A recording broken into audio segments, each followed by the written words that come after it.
Big moment here. Bases loaded, 0-2 count, 2 outs for Voigt. Aiden Decker-Petty with 6 strikeouts already. And no bigger time than a potential 7th. Kicks and fires. Fly ball, left field. Back goes Taylor on the warning track at the wall and makes the catch right up against the wall. Aiden Decker-Petty escapes the jam by about 3 feet. And Indiana remains up 5. 0-1 delivery from Sanchez. That ball is clobbered. 2 on the day for Joey B. Joey Brencheski sends that one out onto the berm in right field. And his first 2 home runs in an Indiana uniform come in back-to-back at-bats. Barada's going to look to avoid that again. Runners on the corners, 1 out, and Cerny gets a hold of this ball deep to left field. We've got a tie ball game here in Bloomington.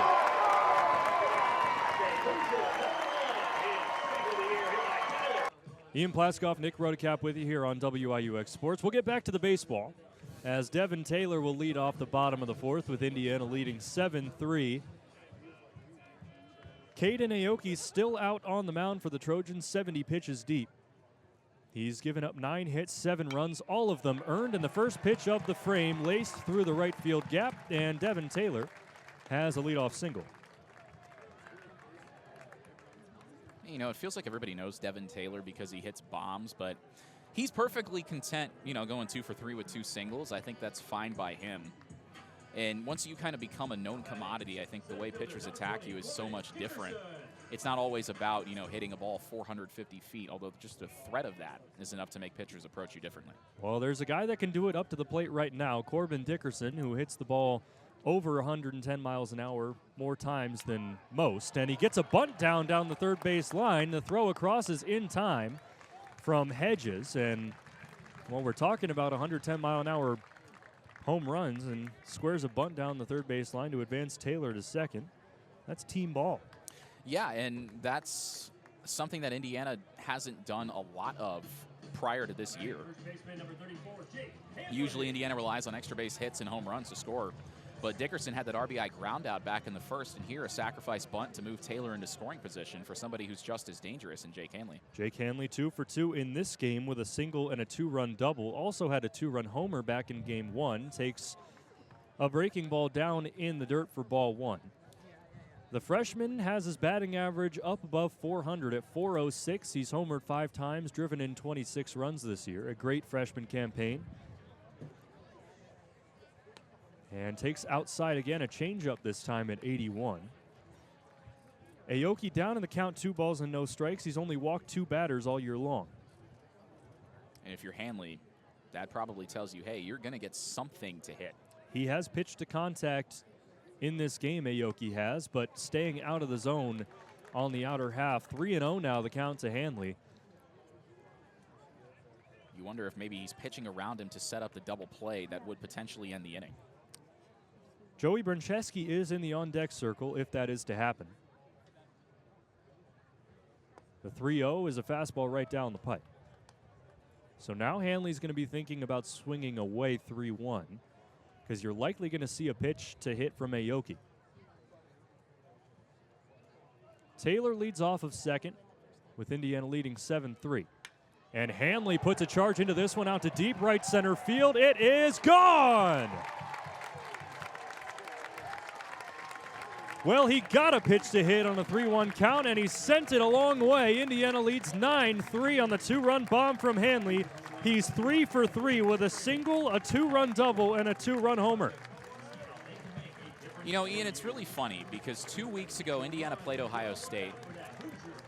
I was on the call for that game on Big Ten Plus. Hanley hit his first 2 career homers. After the game, we talked to Jeff Mercer, and he said one of the problems with the young guy hitting homers is that when you start hitting them, you fall in love with hitting them, and sometimes you start swinging for the fences. But that's not been the case for Jake Hanley.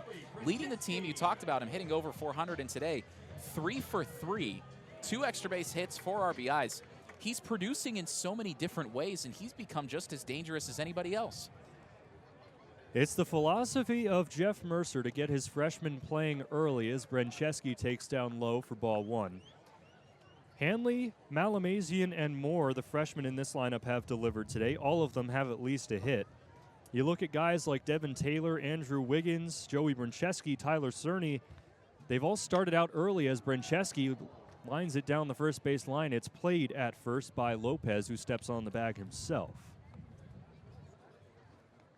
When you have hitters who are comfortable hitting at younger ages of their college career, it helps you develop into the later stages. But when you're able to produce like Hanley has, it takes it to another level.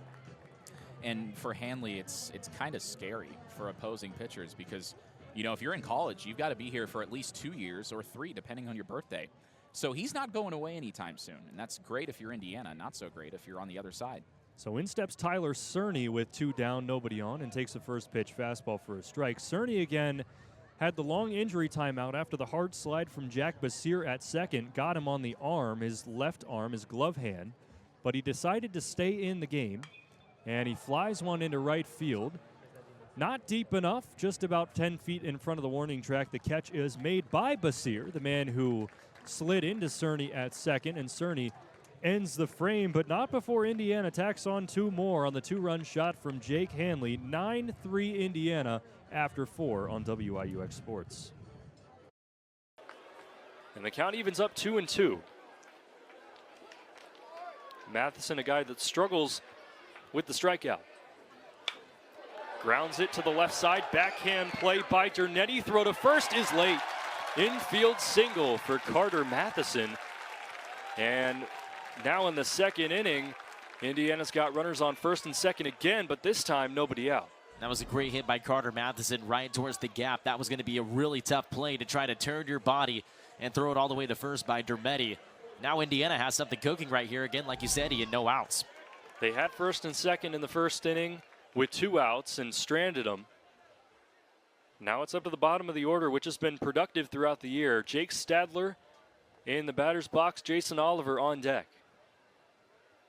Stadler squares to bunt, pulls back, and takes a called strike.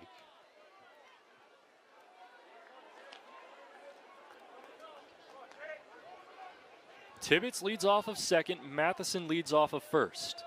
Corner infield pinched in. 0-1. Stadler squares to bunt again, gets it down. Plays made by Vigu, throw to third. Nice awareness and nice play. Really good job to get the lead runner out. Yeah, really good heads-up play, making up for the fact that they put Tibbetts out there on a free pass. You're able to get the lead runner. You're able to get that first out on the board. Now Michigan may be swinging that pendulum back their direction.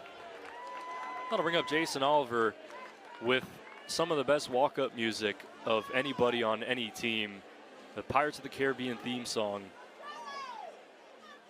It's just it just makes sense. It's a very unique choice, but he's also a very unique player. The freshman doing outstanding things for Indiana, trying to cash in. Runner in scoring position for Indiana, and Oliver takes down low. Oliver had a little bit of a late start to the year. Sat on the bench throughout the first few weeks, and then it was that Middle Tennessee game in the midweek that really allowed his season to explode, and he's been productive ever since. Fouls it back. Evens up the count on a ball and a strike. Oliver is a pure winner as well. In high school, had a record of 121-7.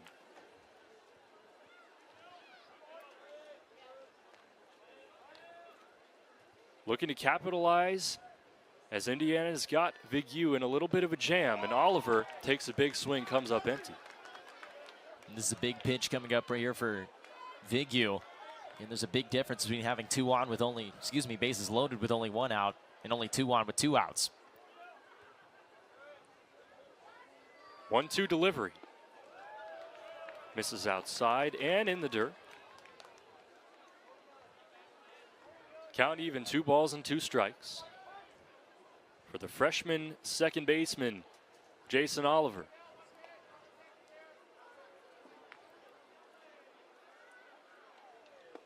Takes down low again, the count is full. Really nice, patient at bat from the freshman. Crowd starting to get into it.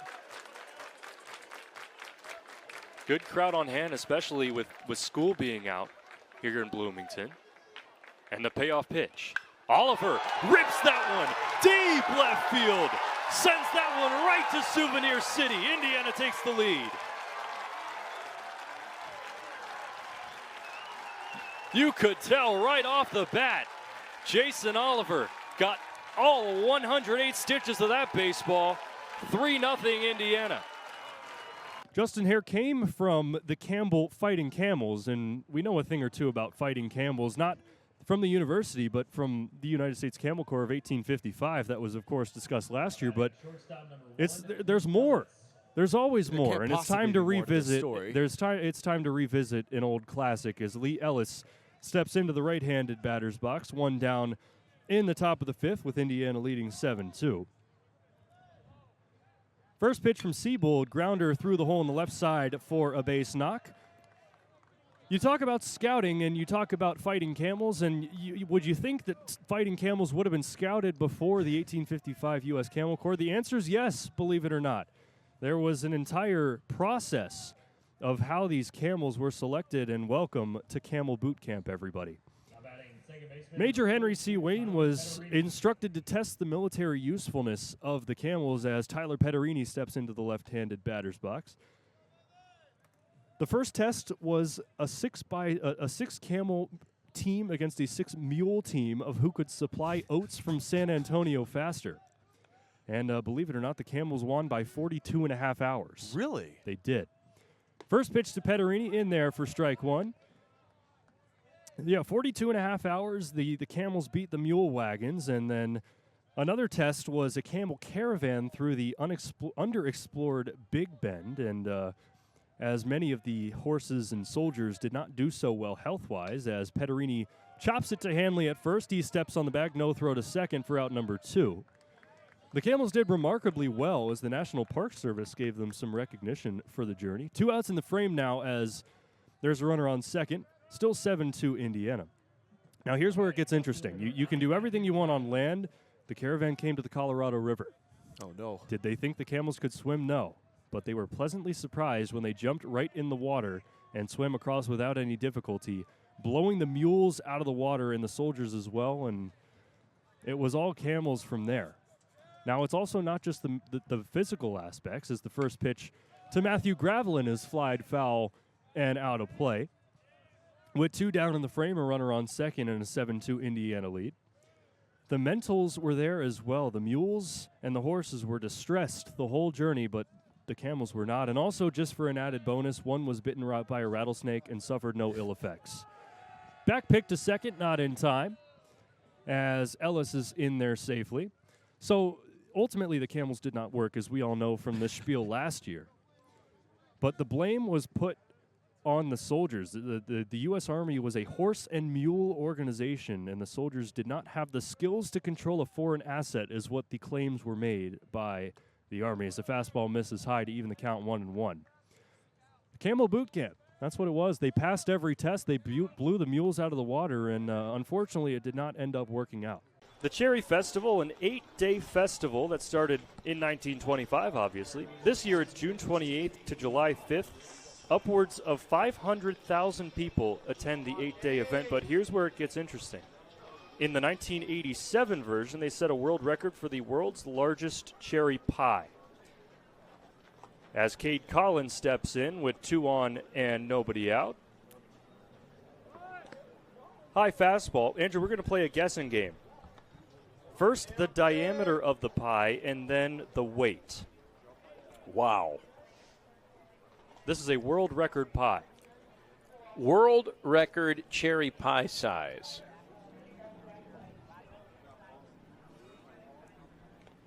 Bunt fouled away. I have a feeling I'm going to be nowhere in the ballpark here, but I'm going to take a wild guess and say that the diameter of that pie was a 10-footer, and it weighed 1,200 pounds. The diameter of the pie was 17 feet 6 inches, and it weighed 28,350 pounds. Oh, my goodness. Bunt fouled away once more from Collins. Yes, they're called the Pittsburghers for a reason in Traverse City. They love their cherries. The pan is still on display in Traverse City as well. Boy, you could sleep in that baby. Yeah. And you could fit a lot of scoops of good vanilla ice cream on top of a 17.5-foot pie. I bet. You cherry pie fan? I like cherry pie. Yeah. I like most pies. Apple's always the go-to for me, though. Ball and 2 strikes. Gibson fires away. Shallow fly. Forbes into shallow left. Makes the running grab.